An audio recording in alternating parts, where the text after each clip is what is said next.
ನಟರು ಸಾಕಷ್ಟು ಕನಸುಗಳನ್ನು ಹೊತ್ತು ಒಂದೊಳ್ಳೆ ಸಿನಿಮಾವನ್ನು ನಿರ್ಮಾಣ ಮಾಡಬೇಕು ಅಂದ್ಕೊಂಡಿದ್ರು. ಬಟ್ ವಿಧಿ ಅವರ ಕನಸನ್ನು ಈಡೇರಿಸೋದಕ್ಕೂ ಕೂಡ ಬಿಟ್ಟಿಲ್ಲ.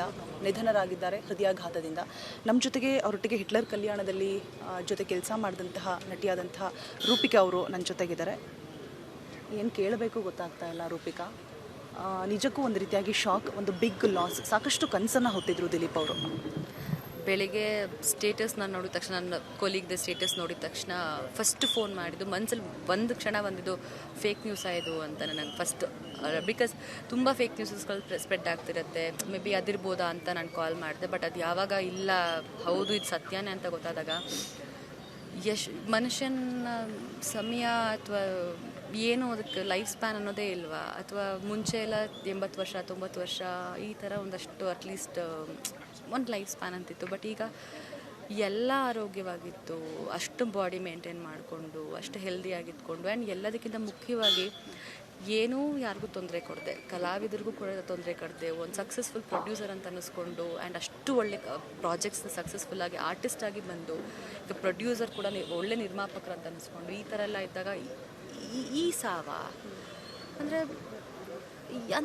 ಏನು ನನಗೆ ಇಟ್ಸ್ ಲೈಕ್ ವೆರಿ ಡಮ್ ಸ್ಟ್ರಕ್ ಅಂತ ಹೇಳ್ತೀವಲ್ಲ, ಆ ಥರ ಒಂದು ಸಿಚುಯೇಷನ್.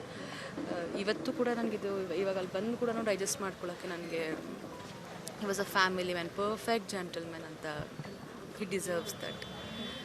ಕಷ್ಟ, ಏನೂ ಇಲ್ಲದೆ ಬರೀ ಒಂದು ಕಲಾವಿದರಾಗಿ ಇಂಡಸ್ಟ್ರಿಯಲ್ಲಿ ಗುರುತಿಸ್ಕೊಳ್ಳೋದೇ ಕಷ್ಟ. ಅಂಥದ್ರಲ್ಲಿ ಎಲ್ಲ ಡೆವಲಪ್ ಮಾಡಿಕೊಂಡು ಒಂದೊಂದೇ ಬಿಲ್ಡ್ ಮಾಡಿಕೊಂಡು ಸೀರಿಯಲ್ ಇಂಡಸ್ಟ್ರಿನಲ್ಲಿ ಕೂಡ ಸಕ್ಸಸ್ಫುಲ್ ಪ್ರೊಡ್ಯೂಸರ್ ಅನ್ನಿಸ್ಕೊಳ್ಳೋದು ಅದು ತುಂಬ ದೊಡ್ಡ ಚಾಲೆಂಜು.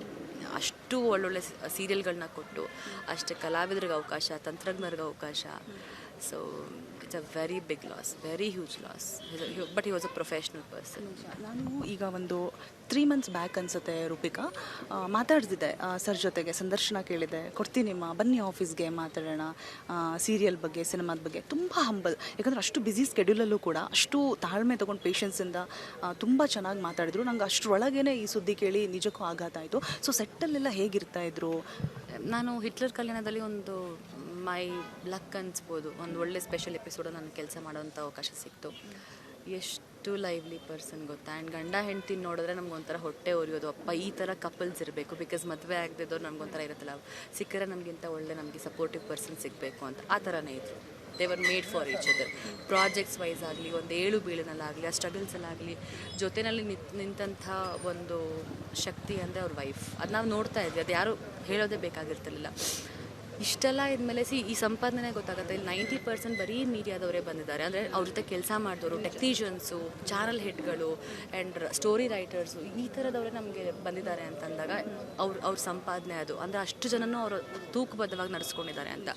ಸೆಟ್ಟಲ್ಲೂ ಅಷ್ಟೇ, ಅವರು ದೊಡ್ಡವರು, ಇವ್ರು ಚಿಕ್ಕವರು, ಆ ಭೇದ ಭಾವ ಮಾಡಿದೆ. He used to treat every one very well and down to earth personality. ಇದೆಲ್ಲನೂ ನಮ್ಮ ಅಪ್ಪು ಸರ್ಗೂ ಕೂಡ ಅದೇ ಗುಣ ಇತ್ತು.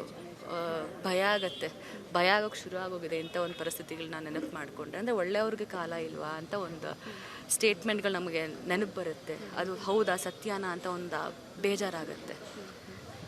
ರೂಪಿಕಾ, ಒಂದು ಕನಸಿತ್ತು ಅವ್ರಿಗೆ, ಸಿನಿಮಾ ನಿರ್ಮಾಣ ಮಾಡಬೇಕು, ಒಳ್ಳೊಳ್ಳೆ ಡೈರೆಕ್ಟರ್ಸನ್ನು ತರಬೇಕು, ಹೊಸ ಡೈರೆಕ್ಟರ್ಸನ್ನು ಇಂಡಸ್ಟ್ರಿಗೆ ಇಂಟ್ರೊಡ್ಯೂಸ್ ಮಾಡಬೇಕು ಅನ್ನುವಂಥದ್ದು.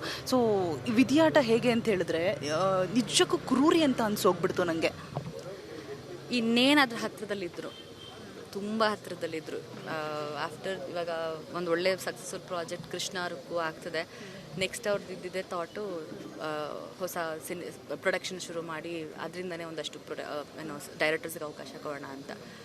ಇನ್ನೇನು ಇಷ್ಟೆಲ್ಲ ಒಂದು ಸಮುದ್ರನ ದಾಟಿ ಇನ್ನೇನು ದಡಕ್ಕೆ ತಲುಪೋ ಅಷ್ಟರಲ್ಲಿ ಅದ್ರಲ್ಲಿ ಮುಳುಗೋಗ್ತಾರ ಅಂತ ನಮಗೆ ಬೇಜಾರಾಗೋಗಿದೆ.